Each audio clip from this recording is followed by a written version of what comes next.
Thomas Soto. Le vrai faux de l'info de la matinale, Jean-Philippe Ballas, bonjour. Bonjour Thomas. Ce matin, l'armée française, puissance mondiale ou pas? Avec cette sortie d'Hervé Morin, ex-ministre de la Défense, c'était sur RTL. On vit sur un mythe. Le mythe, c'est que nous resterions une des 4 puissances militaires globales de la planète. Ça veut dire une des 4 puissances capables de tout faire. On vit sur un mythe, celui que nous resterions une des 4 puissances militaires globales de la planète, dit Hervé Morin. Est-ce que c'est vrai ou est-ce que c'est faux, Jean-Philippe? C'est faux, Thomas, ce n'est pas un mythe. Alors on va essayer de trouver quand même quelques critères. Actuellement, la France compte un peu plus de 28 000 hommes déployés et nous n'avons jamais eu autant de militaires sur le terrain au même moment. Au Sahel, en Centrafrique, au Liban, encore aujourd'hui, les zones sont nombreuses. Et parmi ces soldats en action, nous avons donc également désormais une opération intérieure. 10 500 hommes dans le cadre du plan Vigipirate, c'est du jamais vu.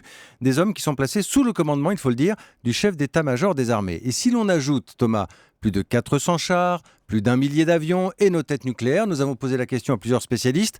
Sans faire de patriotisme, c'est pas du tout le propos, la France reste objectivement aujourd'hui l'une des grandes puissances militaires de la planète, ne serait-ce que par son expérience. Mais attendez, là où Hervé Morin n'a peut-être pas tout à fait tort, Jean-Philippe, c'est qu'il y a une loi de programmation militaire et qu'elle prévoit de réduire les effectifs de l'armée. C'est vrai, vous avez raison, 34 000 postes supprimés avant 2019 pour être précis. Alors malgré tout, François Hollande a promis de revenir sur ce calendrier étant donné la situation exceptionnelle, ce sont ces termes que nous vivons actuellement.